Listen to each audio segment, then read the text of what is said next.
वाजताय चौफेर महाराष्ट्र या बुलेटिनमध्ये तुम्हा सगळ्यांचं स्वागत। बुलेटिनची सुरुवात करणार आहोत आताची जी मोठी घडामोड घडतीये त्या बातमीनं।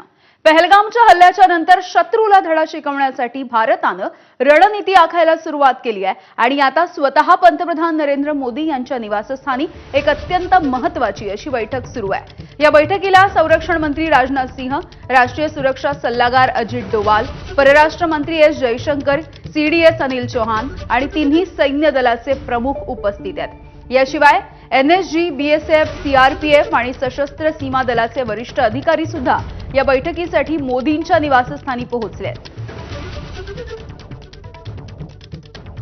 सोमेश कोलगे आमचे प्रतिनिधी याविषयी आपल्याला अपडेट्स देत आहेत।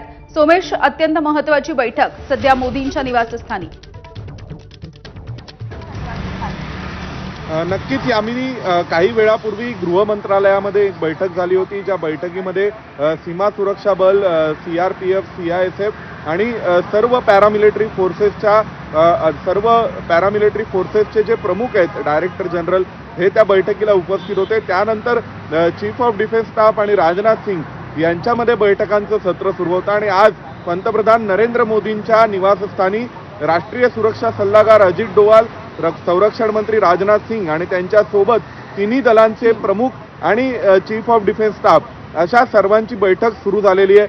आज सकाळपासून ज्या बातम्या येत होत्या की भारताने मोठी कारवाई सुरू केलेली आहे दहशतवाद्यांच्या विरोधात, पाकिस्तानच्या विरोधामध्ये, आणि आज संध्याकाळी एक बातमी अजून एक समोर येते, ती म्हणजे पाकिस्तानच्या सैन्याच्या वतीने आज संध्याकाळी 7 वाजता म्हणजे भारतीय प्रमाण वेळेनुसार 7 वाजता एक पत्रकार परिषद घेतली जाणार आहे। त्या पार्श्वभूमीवर पंतप्रधान नरेंद्र मोदी यांच्या निवासस्थानी जी बैठक सुरू आहे त्याला एक वेगळं महत्त्व प्राप्त होतं। त्याचं कारण असं आहे की पंतप्रधान नरेंद्र मोदींच्या निवासस्थानी कदाचित सकाळपासून सुरू असलेल्या या ऑपरेशन्सचा आढावा घेतला जाऊ शकतो।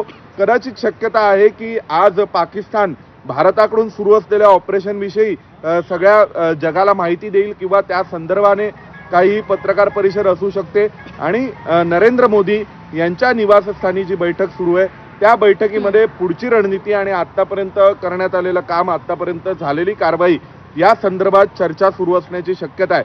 त्यामुळे या बैठकीला अनन्यसाधारण असं महत्त्व आहे। एकंदरीत सध्या भारत पाकिस्तान यांच्या सीमांवर काय सुरू आहे याविषयीच्या वेगवेगळ्या बातम्या या सूत्रांच्या हवाल्यांनी सकाळपासून येत होत्या। गुजरात राजस्थान सीमेवरतीही काही कार्यवाही सुरू असल्याचं कळत होतं, जम्मू काश्मीरच्या सीमांवरही ऑपरेशन सुरू असल्याचं कळत होतं आणि हे ऑपरेशन्स अतिशय तीव्रपणे सुरू आहेत असंही कळत होतं। आणि आता या पार्श्वभूमीवर पाकिस्तानच्या आर्मीच्या वतीने पत्रकार परिषद घेतली जाणार आहे पाकिस्तानच्या वतीने, आणि दुसऱ्या बाजूला नरेंद्र मोदी हे त्यांच्या निवासस्थानी एक बैठक घेत आहेत आणि या बैठकीमध्ये पुढची रणनीती ठरवली जाऊ शकते, एवढं नक्की आहे। अगदी धन्यवाद सोमेश या सविस्तर माहितीसाठी।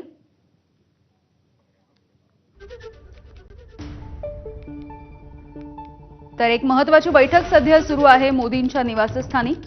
यामध्ये सगळे महत्त्वाचे अधिकारी या ठिकाणी उपस्थित आहेत आणि मोदींसोबत एकूणच सध्याच्या परिस्थितीविषयी आणि एकूणच आपल्या शस्त्रसज्जतेविषयी चर्चा केली जाते। पुढची रणनीती काय नेमकी ठरवायची याविषयी सध्या बोललं जात आहे।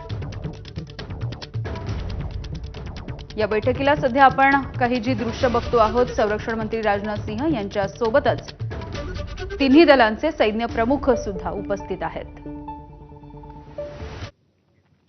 पहलगामवरती झालेल्या हल्ल्याच्या नंतर भारतानं लष्करी कारवाईच्या आधी